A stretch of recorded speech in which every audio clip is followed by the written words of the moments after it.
El artículo del blog. Pues el título del artículo del blog de esta semana es "Las pastillas no te van a quitar la ansiedad". Toma ya. Vale. Voy a comentarlo y para que veáis que hay matices. ¿Vale? Lo primero, vamos a ver qué son las pastillas para la ansiedad. Básicamente tenemos como dos funciones, ¿no?, que pueden hacer las pastillas para la ansiedad, que son precisamente función ansiolítica, que es para reducir la ansiedad cuando nos sentimos nerviosos, con ese malestar asociado a esta emoción, o de hipnóticos, que es para inducir el sueño y mantener el sueño. ¿Vale? Yo no digo que no funcionen, por supuesto que funcionan.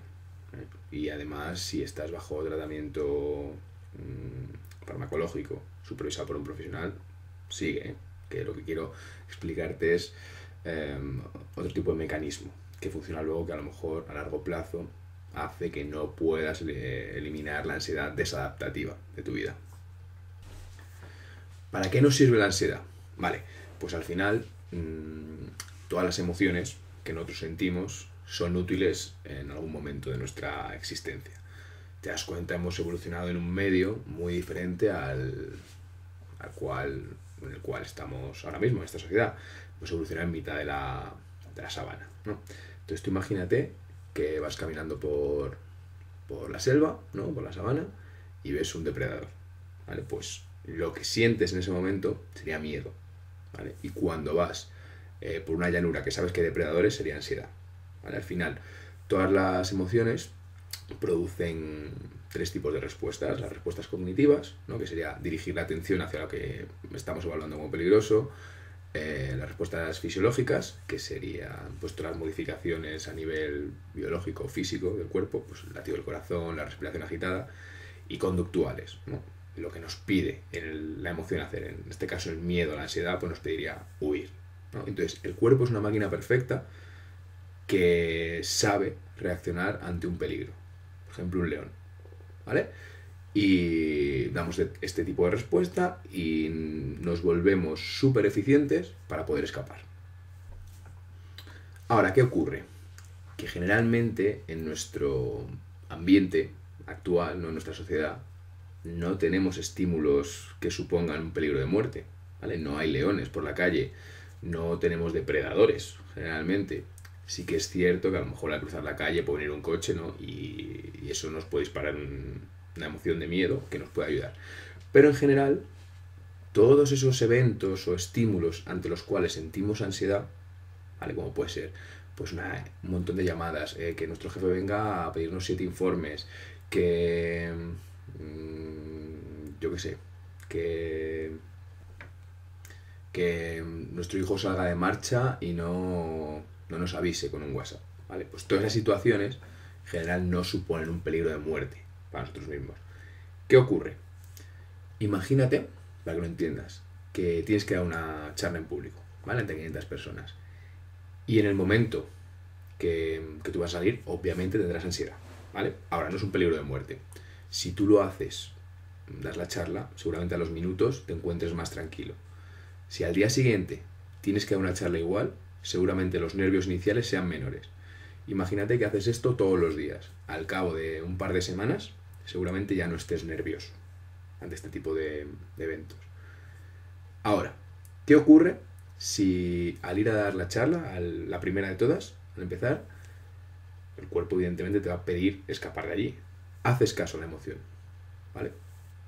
Estarás de acuerdo conmigo que la próxima vez que te enfrentes a esa charla, ¿vale?, o a ese evento que nos genera ansiedad, volverás a tener el mismo nivel de emoción inicial o más, ¿vale? No le hemos dado tiempo a nuestro cerebro a desconfirmar ese miedo.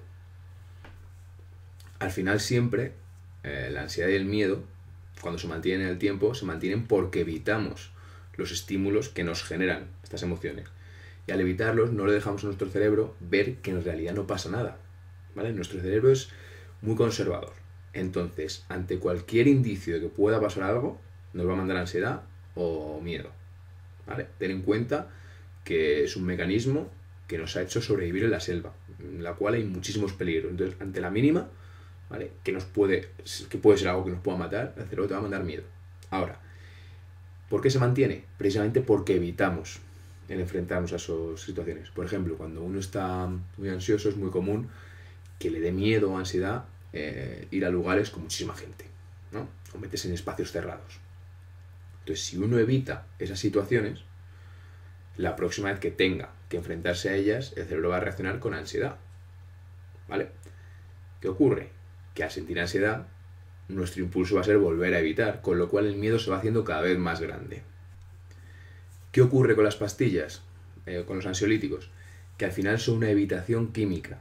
Es decir, no es que nosotros le demos la oportunidad a nuestro cerebro para desconfirmar el miedo, ¿vale? La atribución que hace el cerebro es menos mal que me he tomado la pastilla porque si no me da algo. Es decir, valoramos la ansiedad como algo malo, como si fuese una enfermedad.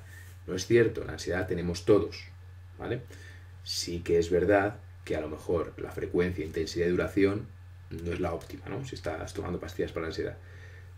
Pero la clave no es evitar aquello que te da ansiedad mediante un químico, sino aprender a reinterpretar las situaciones y ver en cuáles está justificado tener ansiedad, en cuáles no. Y saber regular emociones para que te dejen vivir estas emociones, ¿vale?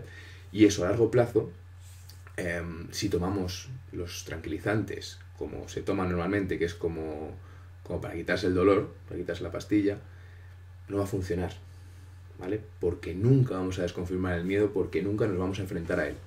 Otra cosa es que utilicemos los ansiolíticos para rebajar la intensidad de los síntomas y así aprovechar y enfrentarnos a aquello que nos da miedo, ¿vale?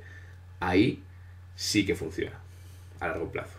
Y la clave es irlo retirando poco a poco, no estar 15 años, como hay muchísimas personas tomando ansiolíticos.